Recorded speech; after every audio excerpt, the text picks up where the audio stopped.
안녕하십니까. VOA 뉴스투데이 시작합니다. 제79차 유엔 총회에서 각국 정상의 연설이 마무리 단계에 접어든 가운데 토니 블링컨 국무장관은 이번 고위급 주간에서 다뤄진 핵심 사안들을 다시 강조했습니다. 블링컨 장관은 특히 북한과 러시아의 무기 거래 등 군사 협력 문제, 또 중국의 러시아 지원 문제를 규탄하고 미국은 한국, 일본과의 협력을 강화했다고 밝혔습니다. 뉴욕에서 함지하 기자가 보도합니다.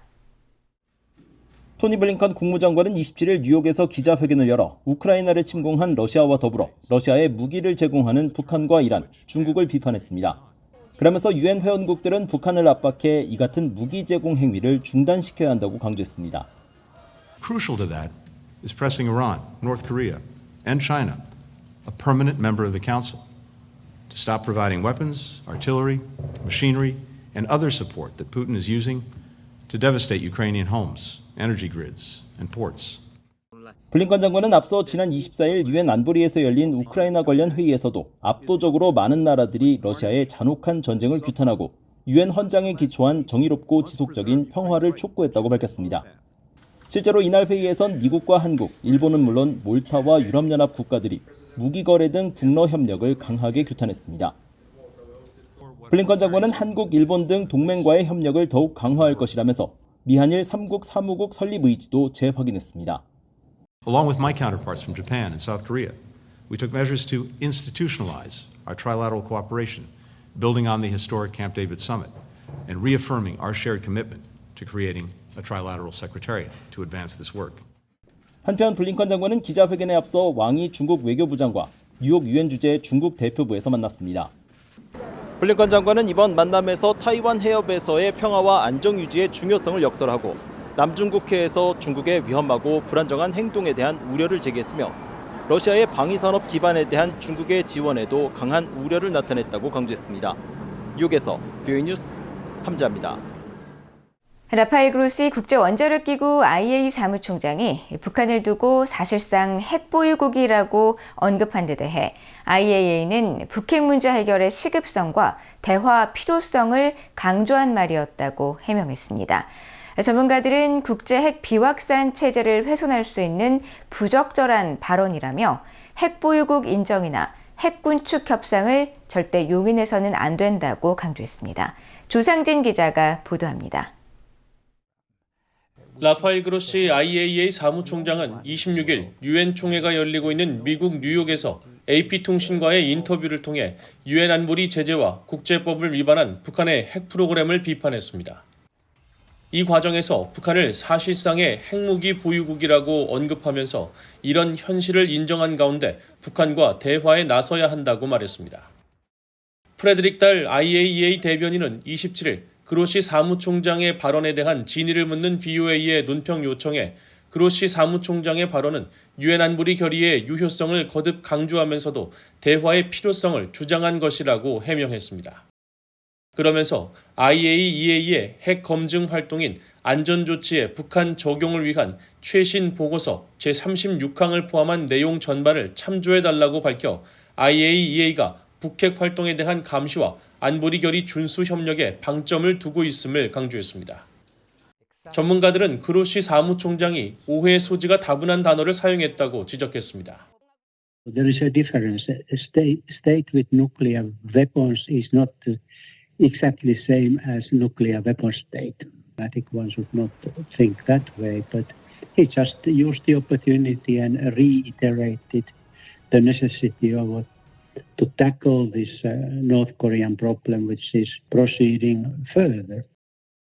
전문가들은 또 북한의 핵 보유를 인식하는 것과 그것을 인정하는 것은 전혀 다른 차원의 문제라면서 북한 핵 보유국 논쟁이 국제 비확산 체제를 훼손하고 북한에 잘못된 메시지를 줄 수 있다고 지적했습니다. I think it was unwise to use the term, a de facto nuclear weapon possessor state officially, but I think it really was a poor choice of words North Korea's KCNA says we're a de facto nuclear weapons state. So I do think that he needs to address this and walk it back. 조셉 디트라니 전 육자회담 미국 차석 대표도 북한을 핵 보유국으로 인정하거나 핵 군축 협상을 위한 지렛대로 사용해서는 안 된다고 지적했습니다. Accepting North Korea as a nuclear weapon state will encourage others, to include South Korea, Japan, and others, to seek their own nuclear weapons. So, in short, I really do believe it would be a terrible mistake to accept North Korea as a nuclear weapon state and to get into arms control negotiations. 전문가들은 북핵을 용인하지 않으면서 현재의 북핵 억제 체제를 유지해야 한다면서 다만 그로시 사무총장의 발언처럼 북핵 문제 해결을 위한 대화 등의 실마리가 전혀 없이 북한의 핵 역량 진전이 계속되는 상황을 방치해서는 안 되기 때문에 국제사회는 대화와 관여를 위해 더 적극적으로 나서야 한다고 말했습니다. VOA 뉴스 조상진입니다. 미국 국무부는 북한이 사실상 핵보유국이라는 라파엘 그로시 국제원자력기구 IAEA 사무총장의 AP통신 인터뷰 발언과 관련해 미국의 목표는 한반도의 완전한 비핵화라는 입장을 밝혔습니다. 국무부 대변인은 27일 VOA의 관련 논평 요청에 북한이 여러 유엔 안보리 결의를 위반하며 핵무기를 계속 추구하는 것은 국제 안보와 비확산 체제에 심각한 위협이라며 이같이 밝혔습니다. 이어 완전한 비핵화 목표를 향해 노력하는 동안 한반도에서 우발적 군사 충돌의 위험을 줄이는 것을 포함해 미국은 북한과 여러 가치 있는 논의를 하고자 한다면서 하지만 북한은 현재까지 대화에 관심이 있다는 징후를 보이지 않고 있으며 오히려 도발의 범위와 규모가 눈에 띄게 증가했다고 지적했습니다. 한편 유럽연합 EU는 북한은 결코 핵 보유국으로 인정받을 수 없으며 앞으로도 그럴 것이라고 밝혔습니다. 피터 스타노 EU 대변인은 VOA의 관련 논평 요청에 북한은 모든 핵무기와 기타 대량 살상무기, 탄도미사일 프로그램 및 기존 핵 프로그램을 완전하고 검증 가능하며 돌이킬 수 없는 방식으로 포기함으로써 즉각 유엔 안보리 결의를 준수하고 모든 관련 활동을 중단해야 한다는 것이 유럽연합의 입장이라고 밝혔습니다. 미국과 영국, 호주의 안보협의체인 오커스가 필러2, 즉 첨단 군사기술 개발 협력 분야에서 한국 등의 참여 가능성을 논의 중이라고 확인했습니다. 일본과의 협의에서 이뤄진 진전을 환영한다는 입장도 밝혔습니다. 김시영 기자가 보도합니다. 미국의 로이드 오스틴 국방장관과 영국의 존 힐리 국방장관, 호주의 리처드 말스 부총리 겸 국방장관이 지난 26일 영국 런던에서 3국 안보협의체 오커스 장관회의를 가진 뒤 공동 커뮤니케를 발표했습니다. 공동 커뮤니케는 오커스 필러2에 따른 첨단 역량에 대한 협력 가능성을 모색하기 위해 캐나다, 뉴질랜드, 한국과 현재 진행 중인 협의에 주목했다고 밝혔습니다. 인도태평양에서 정치, 군사적 영향을 점점 확대하는 중국에 대응하는 데 초점을 맞춘 안보협의체 오커스는 재래식으로 무장한 미국과 영국의 핵 추진 잠수함을 호주에 제공하는 필러1을 진행 중입니다. 또 인공지능 및 양자 컴퓨팅, 사이버 안보, 해저기술 등 8개 분야의 첨단 군사기술을 공동 개발하는 필러2를 추진하고 있습니다. 이날 3국 장관들은 또 오커스 필러2 프로젝트의 초기 협력 분야로서 일본의 해양 자율 시스템과의 상호 운용성 개선을 위한 일본과의 협의 진전을 환영했다고 밝혔습니다. 한국 정부는 지난 4월 한국을 추가 파트너로 고려하고 있다는 미국 백악관 고위 당국자의 입장에 대해 오커스와의 협력에 열려 있으며 구체적 사항을 앞으로 협의를 거쳐 결정할 것이라면서 환영의 뜻을 밝혔습니다. 시드니 사일러 전 미국 국가정보위원회 북한 담당 국가정보분석관은 오커스의 한국 참여는 양측 모두의 윈윈이 될 수 있다고 평가했습니다. That's hard to say at this time, but certainly Korea has such a strong defense industry, has production capacity, has technologies, strong committed workforce, and so Korea could be a very productive partner. You know, South Korea over the past few years has really shown a forward-leaning attitude to participating in a multilateral security-related fora, and this can only help South Korea, its security, its efforts to counter the growing nuclear threats it faces from North Korea, and certainly the dangerously emerging alliance between Russia and North Korea. 브루스 클링너 헤리티지 재단 선임연구원도 한국의 오커스 필러 2 참여는 당연하다고 밝혔습니다. It's very beneficial to bring our allies into the exchange and cooperation, as well as potential co-development and co-production of military technology.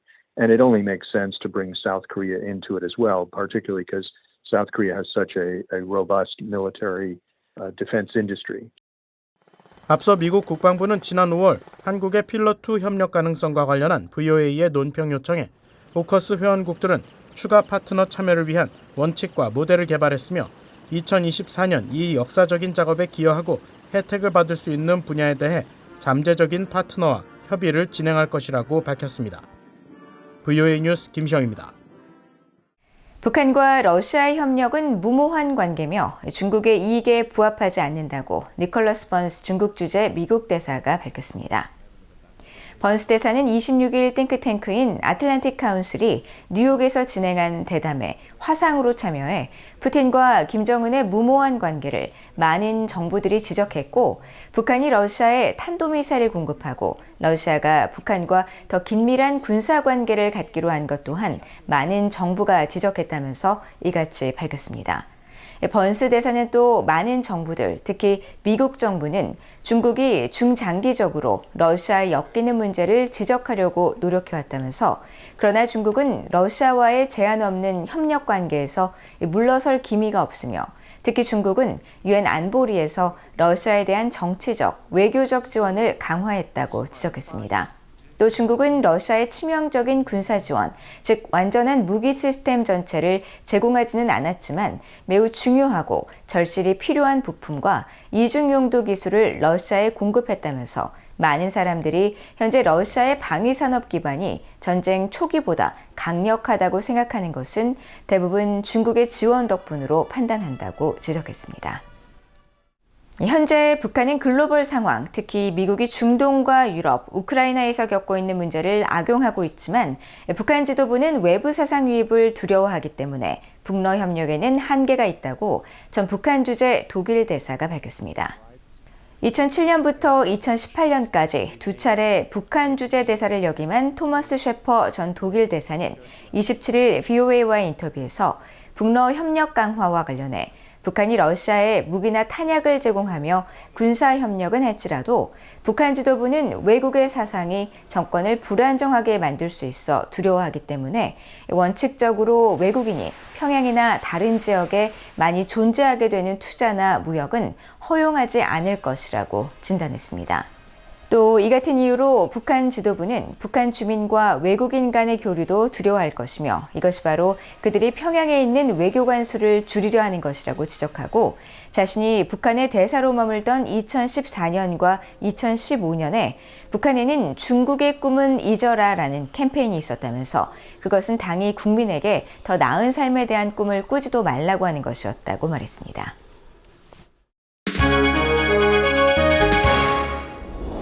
국제뉴스입니다. 일본 집권 자민당 총재 선거에서 이시바 시게루 전 방위상이 승리해 기시다 후미오 현 총리의 후임으로 사실상 확정됐습니다.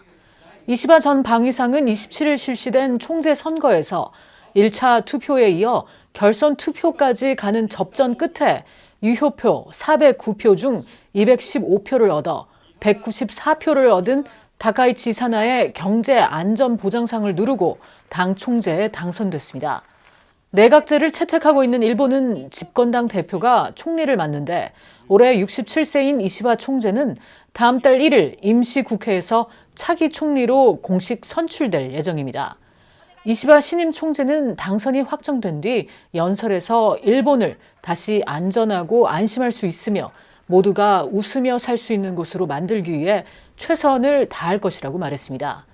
이시바 총재는 최근 자민당 내 비자금 의혹이 불거진 가운데 유권자들의 신뢰를 회복해야 하는 과제를 안고 있으며, 중국과 북한, 러시아의 도발에 대한 대처와 물가 상승 등 경제 상황 극복 등에 대해서도 시험대에 오를 것이라고 일본 언론들은 전했습니다. 한국 대통령실의 고위 관계자는 언론 공지를 통해 새로 출범하는 일본 내각과 긴밀히 소통하는 가운데 한일 관계의 긍정적 흐름을 이어나가기 위해 계속 협력해 나갈 것이라고 밝혔습니다. 한편 연합뉴스 등 한국 언론들은 이시바 신임 총재는 자민당 내 비주류 인사로 역사 수정주의 경향을 상징하는 아베 신조 전 총리의 정책에 비판적 입장을 보여왔으며 특히 한일 간 과거사 문제에 대해 유력 정치인 중에서는 드물게 일본 책임을 인정하는 취지의 입장을 밝혀와 한일 관계 협력 행보가 가속화할 것이라고 예상했습니다. 특히 이시다 총재는 2019년 한국 정부의 한일 군사정보보호협정 지소미아 종료 선언 당시 일본 책임론을 강조하고 2018년 한국 대법원의 강제동원 손해배상 판결에 대해서도 판결은 국제법적으로 잘못된 것이라면서도 일본이 식민지배와 침략의 역사를 인식할 필요가 있다는 입장을 밝혔으며 태평양 전쟁 A급 전범이 합사된 야스쿠니 신사에 대해서도 부정적인 입장을 보이며 참배하지 않았다고 보도했습니다. 베냐민 네타냐후 이스라엘 총리가 미국과 영국, 프랑스, 독일, 한국, 캐나다 등이 제안한 레바논 내 이슬람 무장단체 헤즈볼라와의 21일간 휴전에 대해 내부 논의를 계속할 것이라고 밝혔습니다. 네타냐후 총리는 27일 성명을 통해 우리 팀들은 미국의 구상과 이스라엘 북부 주민들을 집으로 안전하게 돌려보낸다는 공통의 목표를 어떻게 진전시킬 수 있을지를 논의하기 위해 어제 만났으며 앞으로 며칠에 걸쳐 이 같은 논의가 계속될 것이라고 밝혔습니다. 네타냐후 총리는 또 전날 이스라엘 외무장관이 이스라엘, 레바논 접경에서의 교전 중지는 없을 것이라며 일시 휴전안을 거부한 데 대해서는 별도로 언급하지 않은 채 미국 주도의 휴전 구상에 대해 많은 잘못된 보도들이 있다고만 말했습니다. 앞서 미국과 영국, 프랑스, 독일, 호주, 캐나다, 한국, 사우디아라비아 등은 25일 공동 성명을 통해 협상을 위해 21일 동안 즉각 휴전할 것을 촉구했습니다. 중국군 항공기 40여 대와 함정들이 이틀 연속 타이완 인근에 대거 출현했다고 타이완 국방부가 밝혔습니다. 타이완 국방부는 27일 보도자료를 통해 전날에 이어 26일 오전 6시부터 24시간 사이 타이완 인근에서 작전 중인 중국군 항공기 41대와 함정 6척을 포착했으며 이들 항공기 중 32대는 타이완 해협 중간선을 넘어 타이완 북부와 중부, 남서부, 동부 방공식별 구역 아디즈에 진입했다고 밝혔습니다. 이어 타이완군은 상황을 주시하면서 공군기와 해군 함정, 연안 미사일 체계의 중국군의 관련 활동에 대한 대응을 지시했다고 밝혔습니다. 중국군의 이 같은 활동은 일본 해상자위대 사자나미 구축함이 25일 호주, 뉴질랜드 함정과 함께 타이완 해협을 통과한 가운데 이뤄졌으며 중국은 타이완을 자국 영토로 주장하면서 타이완섬 인근에서 크고 작은 군사 활동을 거의 매일 이어가고 있습니다. 중국의 최신의 핵 추진 잠수함이 지난 봄 조선소 정박 중 침몰한 것으로 확인됐다고 미국 방위 당국자들이 CNN과 월스트리트 저널 등에 밝혔습니다. 이들 매체들의 26일 보도에 따르면 공격용 핵 잠수함인 저우급 1번 함이 지난 5월 말 후베이성 우한시 양쯔강 유역에 있는 우창 국영조선소에서 출항을 앞두고 마지막 정비를 받던 중 침몰 사고를 당했습니다. CNN은 침몰 전인 3월 맥사 테크놀로지가 촬영한 위성 사진에서는 한미의 방향타 러더가 기밀성을 강화하기 위해 최근 개발된 X자 모양으로 파악됐으며 당국자의 확인 결과 침몰 함체가 최신형 핵 잠수함이라는 사실이 드러났다고 전했습니다. 월스트리트 저널은 침몰 당시 함체에 핵 연료가 들어있었는지는 확인되지 않았지만 외부 전문가는 있었을 가능성이 크다고 보며 다만 잠수함이 바다로 나가기 전이라 원자로가 높은 출력으로 작동하지 않았을 가능성이 높은 만큼 핵 누출 위험은 낮다고 평가됐다고 보도했습니다. 이어 대도시인 우한에서 벌어진 핵 잠수함 침몰 사고는 중국 내부에서 상당한 파장을 일으켰을 것으로 보이지만 당국은 아무런 발표도 하지 않았으며 미국 주재 중국 대사관 측은 논평 요청에 답하지 않았다고 전했습니다. 지금까지 국제뉴스였습니다. 이상으로 VOA 뉴스투데이를 모두 마칩니다. 시청해주신 여러분 고맙습니다.